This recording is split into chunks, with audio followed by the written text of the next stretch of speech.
Well, good evening, everybody. How's everyone doing tonight? It's your boy Reg here. And if you read the title, this is actually the first video of a series that I'm going to review. Definitely the Wu solo albums from 98 to 2000 and shit like that. So that means I would review All Dirty Bastards, Nigga Please, Raekwon's Immobility, Inspector Deck's Uncontrolled Substance.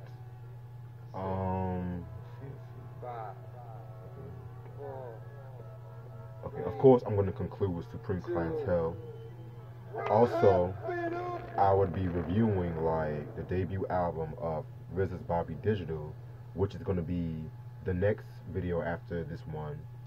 I'll be reviewing Capadonna's The Pillage album, You God's first album. So yeah, I'm gonna begin with this one. Method Man's Tical 2000 Judgment Day, released in 1998 on. Hold on a second. Sorry about that. I guess the door, but it was on label was Def Jam Recordings. Yeah, before I actually begin this review, the reason why I'm actually reviewing the second wave of solo albums, because a user asked me to do it. I forgot the user's name. He said he wanted me to review this album, and so I just had an idea like, why not just review the second wave of Wu albums post Wu-Tang Forever. So because I don't really see that many reviews on YouTube on the album, because it seems like everyone always focuses on the certified classics of Wu. I mean, I might not have seen it, but y'all let me know and stuff like that, because I would definitely like to see it. So yeah, I thought I'd do something different, you know. And with this era in Wu-Tang, RZA concluded like his 5-year deal basically, so that means he would not really produce a lot of Wu albums like heavily and shit like that.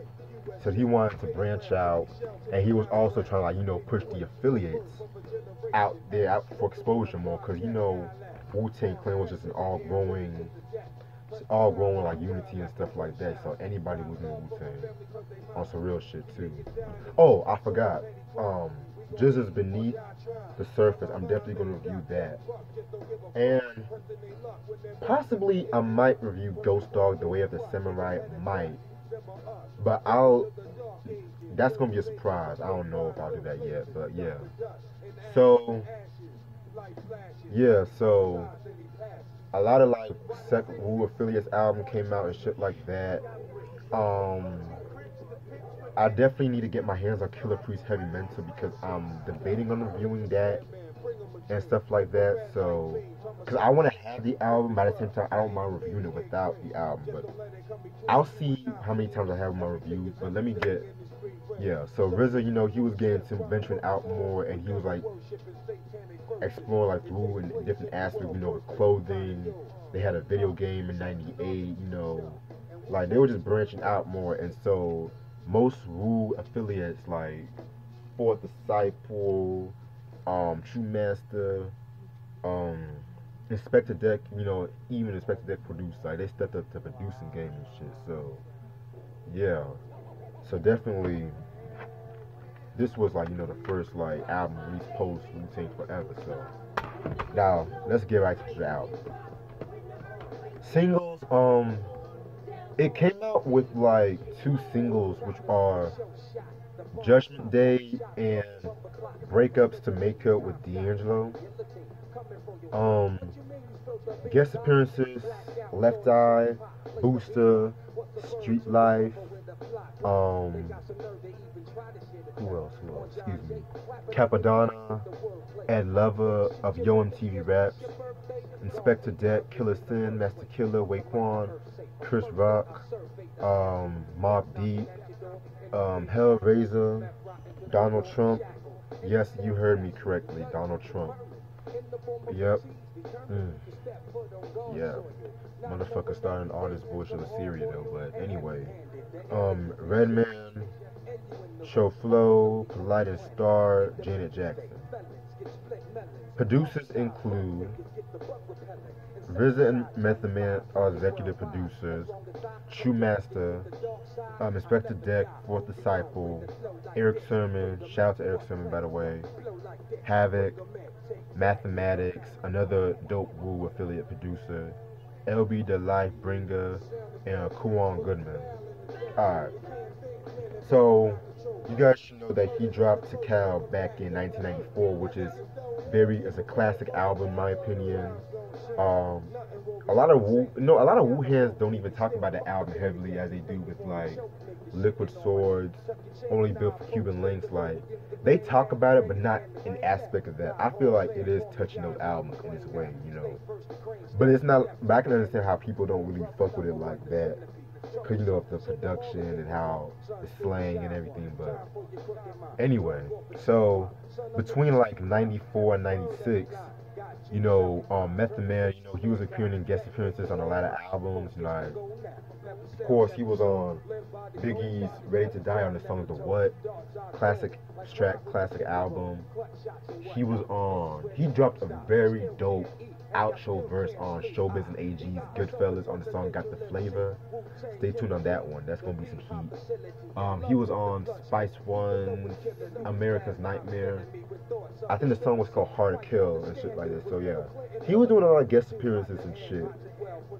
And also in like '95, him and the Wu-Tang Clan basically, where they appeared on the '95 documentary The Show.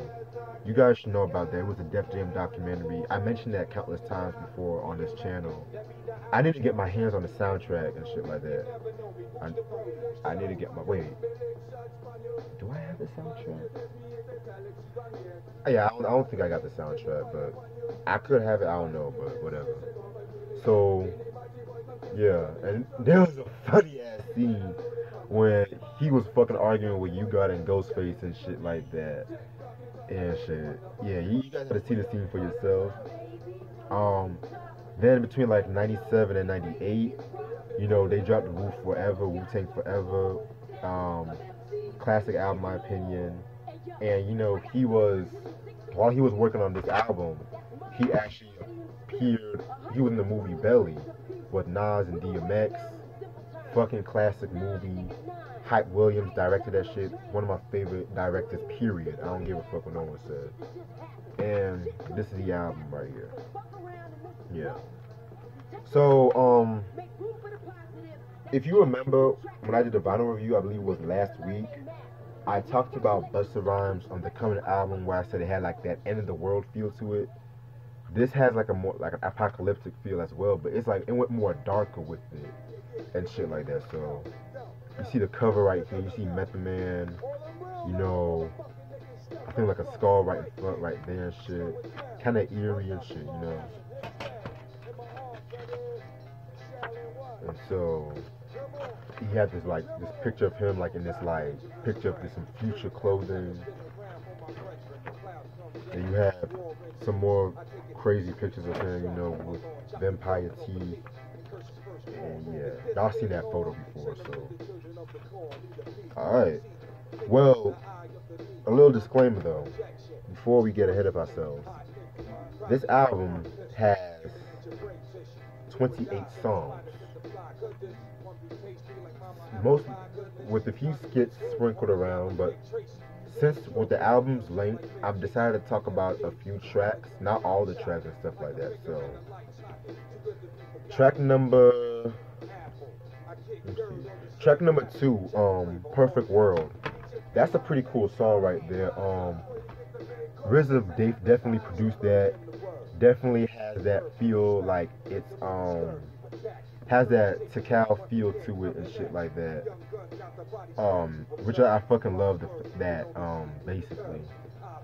Very dope song right there. Very good song. It's talking about like how he feels like his own utopia would be. That's what I got from it. Cradle Rock featuring Left Eye and Booster. That has like a vintage Method Man style to it, pretty dope. Dangerous Grounds featuring Street Life. Street Life definitely killed that song. Another song that has like a vintage mess sound to it. Then you got Sweet Love featuring Capadonna and Street Life again. Yeah, this is one of my favorite songs off the project. Basically, Sweet Love is basically it's like a sex kind of track, you know. It just talking about how they describe their sexual relations with the female and stuff. Capadonna, he had the best verse on this project, and yeah, stay tuned on the review on the pillage and shit like that. Y'all won't regret it.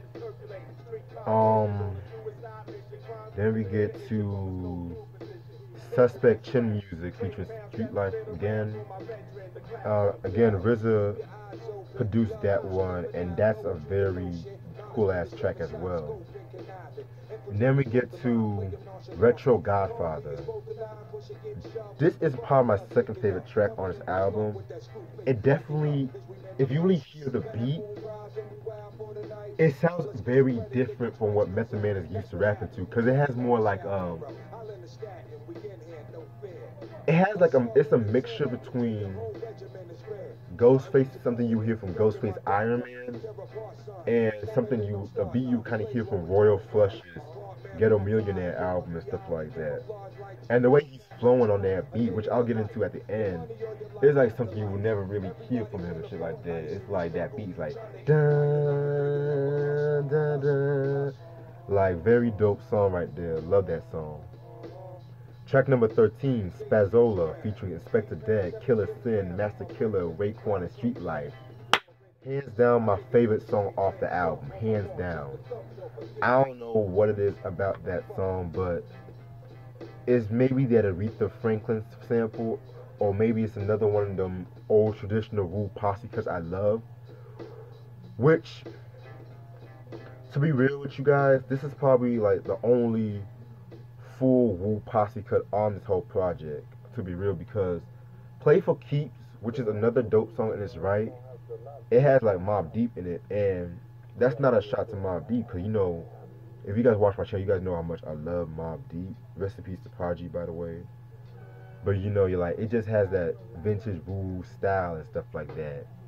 And of course, Inspector Deck produced that track too, so yeah, Inspector Deck, especially around 98, 99, he has some dope beats on him and stuff like that, you know. Well, yeah. And then you get to a skit called You Play Too Much. Oh, by the way, speaking of that, him and Killer definitely had the best verse on that track, by the way. And then you had You Play Too Much skit with Chris Rock. This is probably the only skit I'll probably mention on this review, because it features like Chris Rock basically he's like clowning on how many members are in the Wu-Tang and shit like that. So yeah, that's basically what it is and shit like that. So then you get to, let's see, Big Dogs featuring Redman.